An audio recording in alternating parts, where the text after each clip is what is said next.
উদ্ভিদ বিজ্ঞান নিয়ে যারা পড়াশোনা করেছেন এবং সামনে যাদের প্রাইমারি ভাইবা পরীক্ষা, এই ভিডিওটি আপনাদের জন্য খুবই গুরুত্বপূর্ণ। এই ভিডিওতে আমরা আমাদের উদ্ভিদ বিজ্ঞান প্রাইমারি ভাইবা নোটের 1 নম্বর রিয়েল ভাইবা এক্সপিরিয়েন্সটি আপনাদের সাথে শেয়ার করব। আশা করছি আসন্ন ভাইবা পরীক্ষায় আপনারা এখান থেকে কমন পেয়ে যাবেন।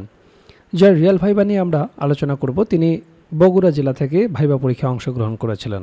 বুঝতেই পারছেন, যারা বগুড়া জেলা থেকে প্রাইমারি ভাইবা পরীক্ষায় অংশগ্রহণ করবেন তাদের জন্য খুবই গুরুত্বপূর্ণ। সেই সাথে বাংলাদেশের অন্যান্য জেলা থেকে যারা প্রাইমারি ভাইবা পরীক্ষায় অংশগ্রহণ করবেন এবং বোটানি নিয়ে যারা পড়াশোনা করেছেন তাদের জন্য সমান গুরুত্বপূর্ণ। তো যেমনটি ছিল তার ভাইবা এক্সপিরিয়েন্স, প্রথমে কাগজপত্র নিয়ে সালাম দিয়ে ভিতরে প্রবেশ করলাম। স্যার বসতে বললেন, কাগজপত্র যাচাই বাছাই করলেন। এরপর ডিপিএইচআর জিজ্ঞেস করলেন থাকেন কোথায়। তা আমি বললাম বর্তমানে জয়দেবপুর থাকি, বাবার একটি চাকরি সূত্রে ঢাকায় থাকা হয়, তবে আমরা বগুড়া জেলায় থাকবো বাবার অবসরের পর। ডিপিএস স্যার জিজ্ঞেস করলেন ঢাকা থেকে এসেছেন, চাকরি তো করবেন না। আমি বললাম চাকরিটা হলে অবশ্যই করব স্যার। ডিসি স্যার বললেন কোন সাবজেক্টে পড়াশোনা? বললাম বোটানি।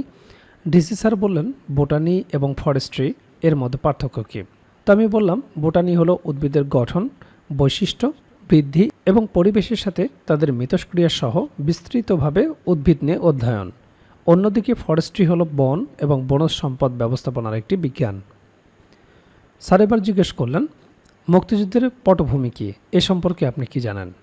তা আমি বললাম বাংলাদেশের মুক্তিযুদ্ধের পটভূমি হলো মূলত ভাষা আন্দোলন থেকে শুরু করে স্বাধিকার আন্দোলন এবং পরবর্তীতে 1971 সালের 25শে মার্চ পাকিস্তান সেনাবাহিনীর গণহত্যা ও বাঙালিদের প্রতিরোধ, যা 1971 সালের 26শে মার্চ স্বাধীনতার ঘোষণার মধ্য দিয়ে সশস্ত্র মুক্তিযুদ্ধের দিকে ধাবিত হয়।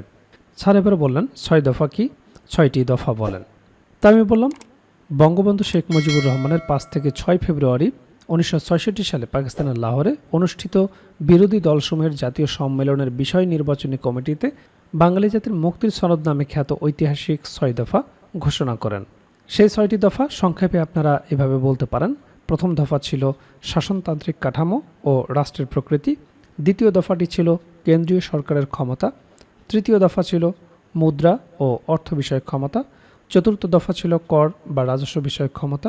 পঞ্চম দফা ছিল বৈদেশিক বাণিজ্য বিষয়ক ক্ষমতা এবং ষষ্ঠ দফাটি ছিল আঞ্চলিক মিলিশিয়া বাহিনী গঠনের ক্ষমতা। এরপর ডিসি স্যার বলেন বঙ্গবন্ধু সম্পর্কে কি জানেন। এখানে একটি বিষয়, সেটি হচ্ছে কোন প্রশ্নগুলোকে এখন বর্তমানে আপনাকে ফোকাস দিতে হবে। আপনারা জানেন যে রাজনৈতিক প্রেক্ষাপট পরিবর্তন হলে কিছু প্রশ্ন তার গ্রহণযোগ্যতা হারিয়ে ফেলে, কিছু ইতিহাসের পরিবর্তন ঘটে, কিছু তথ্যের পরিবর্তন ঘটে, কিছু তথ্য সংযোজন হয়, কিছু তথ্য বিয়োজন হয়। তো বুঝতেই পারছেন রাজনৈতিক প্রেক্ষাপটে এই সমস্ত তথ্যগুলো আপনারা অ্যাভয়েড করলেও পারবেন, কোনো সমস্যা নেই। কারণ পরিবর্তিত রাজনৈতিক প্রেক্ষাপটে এ ধরনের প্রশ্নগুলো ভাইবা বোর্ডে জিজ্ঞেস করবে না। তো এরপর ডিসি স্যার বললেন ভাষা আন্দোলন সম্পর্কে বলেন। তো আমি বললাম ভাষা আন্দোলন ছিল 1952 সালে তৎকালীন পূর্ব পাকিস্তানে অর্থাৎ বর্তমান বাংলাদেশে সংগঠিত একটি সাংস্কৃতিক ও রাজনৈতিক আন্দোলন। এই আন্দোলনের মূল লক্ষ্য ছিল বাংলাকে পাকিস্তানের অন্যতম রাষ্ট্রভাষা হিসেবে প্রতিষ্ঠা করা। এটি ছিল মাতৃভাষার স্বীকৃতির জন্য একটি ঐতিহাসিক সংগ্রাম, যা পরবর্তীতে বাংলাদেশের স্বাধীনতা আন্দোলনে গুরুত্বপূর্ণ ভূমিকা রাখে। তো বুঝতে পারছেন আপনি যে সাবজেক্ট নিয়ে পড়াশোনা করেন না কেন, ভাইবা বোর্ডে শুধু যে আপনার বিষয়ভিত্তিক প্রশ্ন জিজ্ঞেস করবে তা কিন্তু না, এখানে সাধারণ জ্ঞান থেকে অনেক বিষয় জিজ্ঞেস করা হয়েছে। তো এই জন্য প্রাইমারি ভাইবার জন্য আমরা 60টি নোটের একটা কমপ্লিট প্যাকেজ রেডি করেছি। আমরা জানি যে 60টি বিষয় থেকে প্রশ্ন করার চান্স অনেক বেশি, তার মধ্যে সাধারণ জ্ঞান ভাইবা নোট। অবশ্যই সাধারণ জ্ঞান অংশ থেকে আপনাকে প্রস্তুতি নিয়ে যেতে হবে। এরপর ডিসি স্যার জিজ্ঞেস করলেন বোটানিতে কি বিষয় পড়ানো হয়।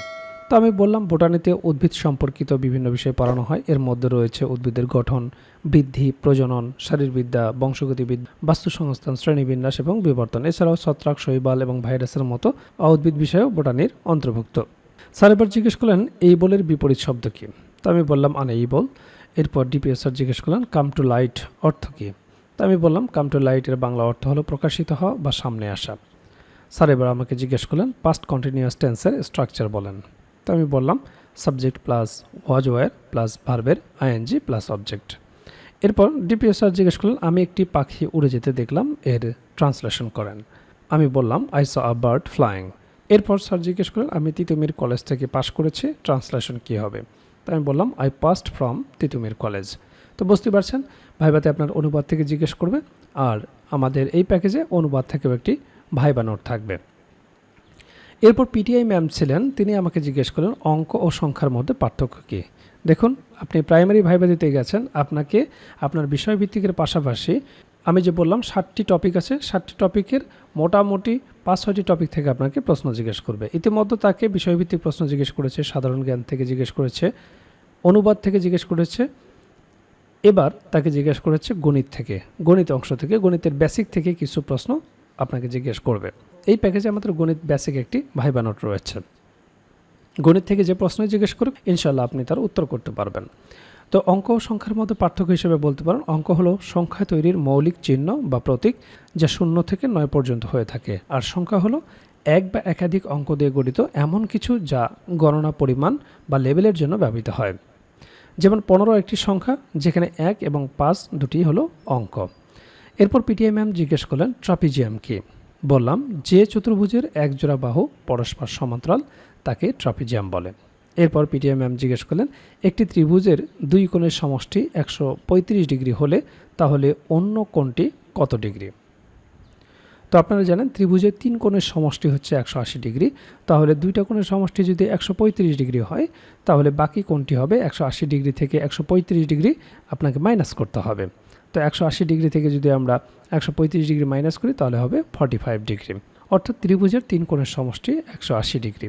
এখানে বিভিন্নভাবে প্রশ্ন করতে পারে, এখানে সমবাহু ত্রিভুজের কোণ দিয়ে প্রশ্ন করতে পারে যে একটি সমবাহু ত্রিভুজের একটি কোণের মান 60 ডিগ্রি, তাহলে বাকি কোণ দুটির মান কত। তো আপনারা জানেন সমবাহু ত্রিভুজের প্রত্যেকটি কোণ 60 ডিগ্রি, তাহলে 318, বাকি কোণ দুটির মান 60 ডিগ্রি করে। তো বিভিন্নভাবে প্রশ্ন জিজ্ঞেস করতে পারে। এরপর পিটিআই ম্যাম জিজ্ঞেস করলেন গুণনীয়ক কী। তা আমি বললাম একটি সংখ্যাকে যে যে সংখ্যা দিয়ে ভাগ করা যায় সেই সংখ্যাগুলোই হলো ওই সংখ্যার গুণনীয়ক। উদাহরণস্বরূপ বলতে পারেন 12 এর গুণনীয়ক হলো 1, 2, 3, 4, 6 এবং 12। এরপর পিটিআই ম্যাম বললেন গান অথবা কবিতা কোনটি করবেন। তো আমি গান গাইলাম, গান গাইলে অবশ্যই গানের গায়ক, সুরকার এবং কোনো প্রেক্ষাপট যদি থাকে তা জেনে যাবেন। আর যদি কবিতা আবৃত্তি করেন তাহলে সেই কবিতার লেখককে, কোন প্রেক্ষাপটে কবিতাটি লেখা হয়েছে, এই বিষয়গুলো জেনে যাবেন। এগুলো থেকেও প্রশ্ন জিজ্ঞেস করেন। পিটিআই ম্যাম বলেন কি গান এইটা। দেখুন তাকে জিজ্ঞেস করেছে কি গান এইটা। তো আমি বললাম রবীন্দ্রনাথ ঠাকুরের গান। পিটিআই ম্যাম বলেন গানটি কার গলায় শুনেছেন। বুঝতে পারছেন, আপনি একটা গান গাইলেই হবে না, সেখানে সুরকারকে, গীতিকারকে, কোনো যদি প্রেক্ষাপট থাকে, ঐতিহাসিক প্রেক্ষাপট থাকে, সেক্ষেত্রে সেগুলো জেনে যেতে হবে। তো আমি শিল্পীর নাম মনে করতে পারছিলাম না, তো এই গানের শিল্পী হচ্ছে সুস্মিতা পাত্র। এরপর পিটিআই ম্যাম বললেন গান কি গাওয়া হয়। তো আমি বললাম ম্যাম মাঝে মধ্যে গাওয়া হয়। পিটিআই ম্যাম বললেন ওকে, আপনি এখন আসুন। আমি সালাম দিয়ে প্রস্থান করলাম।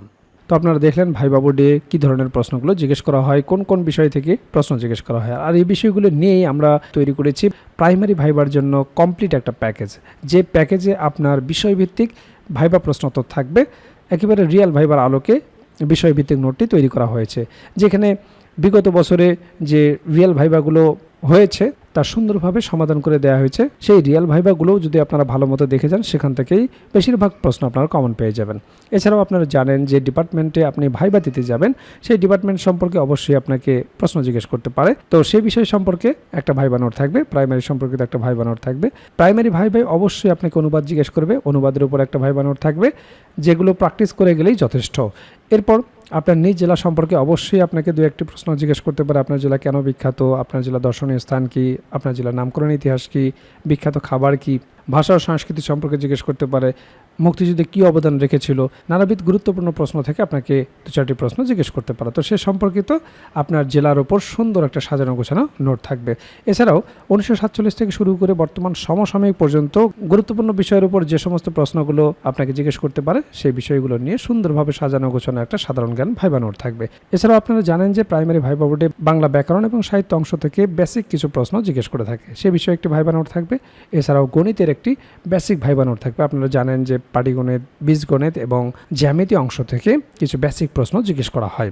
যেহেতু আপনি প্রাইমারির শিক্ষকতা করবেন, একেবারে বেসিক জিনিসগুলো যদি আপনি না বলতে পারেন তাহলে চাকরি পাওয়াটা আপনার জন্য দুষ্কর হয়ে যাবে। কাজেই ভাইবা পরীক্ষায় আপনি যত ভালো করবেন আপনার চাকরি পাওয়ার সম্ভাবনা তত বেড়ে যাবে। কাজেই যারা প্রাইমারি ভাইবার জন্য গুছিয়ে কার্যকর একটা প্রস্তুতি নিতে চান, আমাদের ভাইবা প্যাকেজটি দ্রুত সংগ্রহ করুন। ইতিমধ্যে অনেক প্রার্থী আমাদের কাছ থেকে ভাইবা প্রার্থী সংগ্রহ করেছেন, তারা প্রস্তুতি শুরু করে দিয়েছেন। এখনও যারা প্রস্তুতি গুছিয়ে নিতে পারেন না, স্ক্রিনে দেওয়া হোয়াটসঅ্যাপ নাম্বারে যোগাযোগ করে আমাদের কাছ থেকে প্রাইমারির এই ভাইবা প্যাকেজটি সংগ্রহ করতে পারেন।